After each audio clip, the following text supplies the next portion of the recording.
Hi everybody, it's your lovely Lotus Blossom Lizzie, and today I am going to show you how I did my year at a glance, and I think you're going to really love this as much as I did. I'm going to show you how I did this fantastic layout using just some simple art supplies that you may have. You can have like some inexpensive watercolors. You can have some inexpensive washi tape. I'm telling you, this was like so easy. You just wouldn't believe it. So before we get started, I just wanted to ask that if these are the type of videos that you like, please make sure you hit the subscribe button and also hit the notification button so that you'll be notified when more videos like this one come out. So this is the journal that I'm going to be using for the beginning of the year. And I took out some watercolors. I took out a perpetual stamp that I sell over at pleasantcreations.com. And the link will be down below to all of the supplies that I am using there. So the first thing that I'm doing is I am not doing anything crazy or out of control. I'm just taking some colors from this beautiful watercolor palette, and it's actually this palette only cost me like $5, y'all. It was $5 because I never know if whatever I'm going to be using I'll be using tomorrow, so I always go a little on the inexpensive side. I'm not going to say cheap because cheap is such a harsh word, but I go on the inexpensive side to see if I can find something that I can use for a while and see if I like it. And I really like this palette of watercolors. I will say that it is a little chalky, but it's not a deal breaker at all.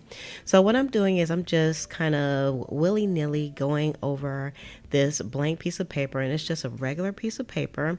I will say this is 32-pound paper, so it's not regular copier paper, which is about 20-pound paper. So that's the only difference. So I'm just going over the paper. I did the whole thing, and then I dried it with my heat gun, and I took a paper towel and I just kind of rubbed that paper towel across it because, like I said, it's kind of chalky and that chalk is sitting on the top, and I didn't want it to be there when it was time for me to do the stamping. And then the next thing I did was I scanned that sheet and then I just printed it out. Now, the reason why I did that is because I knew it would be easier for me to work with the stamps on. And also, if I made a mistake, I could actually reprint that paper over again. So I thought that was pretty cool indeed. So the next thing I'm doing is I am taking the perpetual calendar and I'm putting everything onto the block. And I had to figure out what was the first day in each month, because that's how the perpetual calendar works. And also it has two pieces in that stamp for if you want to do your week from Sunday to Saturday or from Monday to Sunday. So I'm doing from Sunday to Saturday. So I hope that makes sense.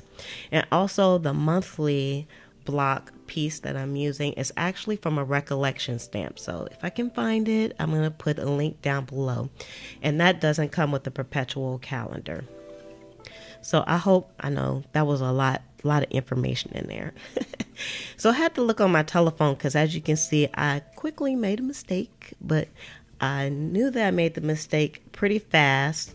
So what I did was I went on my telephone to just make sure that I had the days in the right order. So for January, the first day of the month was on a Tuesday. For February, the first day of the month was on a Friday, and so on. So I wanted to kind of work efficiently. So I kind of wrote down what the first day was at. And so you can see my little piece of paper there. That's how I write for real, y'all. That's why I'm using a stamp. And that's why I usually type things on the computer. Because my handwriting is not that great. But I digress. So I'm still going to just, keep on trudging, even though my handwriting is quite horrible, I have to say. So I went through and I stamped all of the months on here, and I actually didn't think I was going to have room for December. When I got to this point, I was like, uh-oh, uh-oh, I made a mistake and I don't have enough room to put the stamp on here. But I did have enough room. But even if I didn't, the good thing was that I had scanned this paper so I could easily pull it up and then print it out. And also I did this on a laser printer, so I didn't have to worry about anything bleeding when it came to the ink itself. So then I took out these scissors, and I believe these scissors, they have like this little fancy kind of ragged edge it does. It's called a decal, and this is a Fiskars paper edger scissors. And I don't really like them that much, but for this project, they work perfectly. If you're trying to do like a thicker piece of paper, it's not that great. So we got everything all cut out and ready to go. Don't they look so fabulous, don't they? So you can see I'm just using a regular notebook.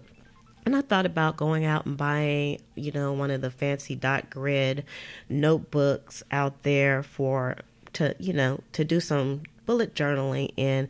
And I said, nope. I'm going to shop my own stash. I had some notebooks. I had this notebook for probably like 2 years and it didn't have anything in it.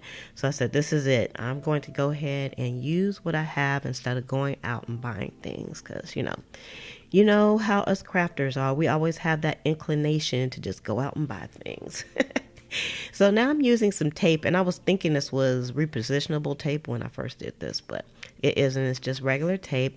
But then after I put down a few, I noticed that the edges were kind of coming up. So I took out my glue stick, just an Elmer's glue stick, and I did use the tape as well and the glue stick, and I put them all down. So now I am going really slow. Like, this looks like I'm going fast, but I am going so slow doing these numbers because you all saw what my handwriting looks like. And it was not that great.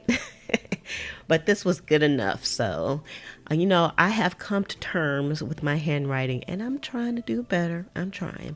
Now, I didn't really like the color of the ink pen that I use. And these are InkJoy ink pens that I'm using, I believe. And I really like these ink pens. These are the Papermate InkJoys. And so I went over this with a black Papermate InkJoy, and I like the way it came out because I kind of let that pink kind of peek out from behind, so it had just the spot of a shadow. And then I looked at the page and I said, this is not enough. For me, this is not enough. I need some more. I need more. So I decided to use some washies. So I pulled out some skinny washi, and to my surprise, I had a lot of washi that was the same colors that were in this scheme here. So I pulled out a few, and have never used these washies, and so this is great because I have been attempting to use more washi tape because I'm just going to say I got a lot of washi tape. It's ridiculous. I won't even buy any more washi tape at this point right now because it's crazy. And I think washi tape will go bad over time as well. So I kind of sped this up because, I know you all don't want to see me putting down a bunch of washi tape. And when I first started putting this down, of course, I didn't know how this was going to go. And I got a little worried. I was thinking, this is way too much stuff on this page. Oh my goodness. I don't know if I'm going to like it. But then the me inside said, just keep on going, Liz, because lots of times when you don't think it's going to go well, it usually comes out really fantastic. And so I just kept putting the tape down. I had to move some tape around and put tape here and there and whatever. It was just out of control. But I really love this washi tape, and I'll probably be using it in some other spreads as well.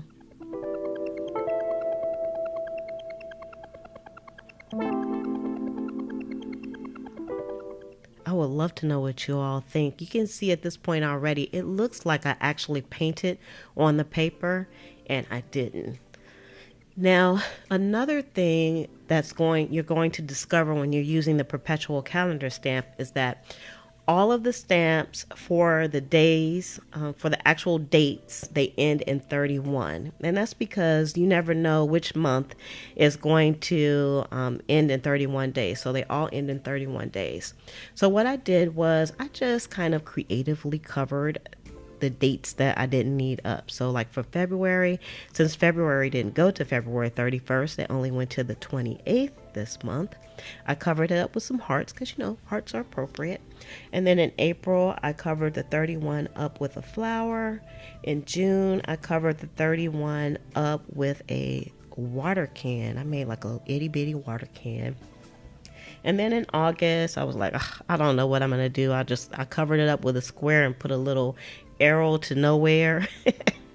I thought that was, you know, it was good enough. In September, I tried to do like a little book. It just looks like a little square. And then in November, I just did a happy face. And, you know, it all worked out in the end. I just didn't want those little spots to kind of overtake the calendar itself. And it still has a nice artsy feel to it. So I was okay with that. And I used my white Uniball pen to give the little guy a happy face. Otherwise, you wouldn't have been able to see it. So, and then I looked at the page and I said again, this ain't enough, Lizzie. This is not enough. We need more. We need more. So I pulled out my Tim Holtz Distress ink. I had some purple that I've never used. And what do you know? It was the color that I needed. And I just went around the border. Now, never fear. I know this is a very close-up shot, but in a few moments, you're going to see like some really good pictures of the whole calendar. But I wanted to get close so you can see what I was doing. So I went in and I put like a white line up under the days of the week because I felt like it needed more. It needed more. And I kept on going. So as you can see, like I didn't measure the boxes out or anything. Everything just kind of came out like to Liz's perfection. You know, sometimes I like things to look a little bit wonky, but this didn't come out wonky at all like I thought it would.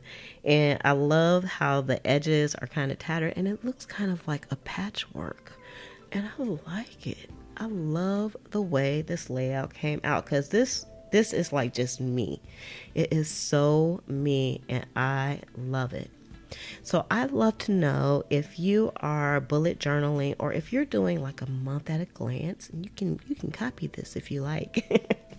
And I turn these little bitty squares into something that is so beautiful. So with that, I'm just going to say love, peace, and hair grease from your sweet lotus blossom and lovable Lizzie. Have a fantabulous day and enjoy life.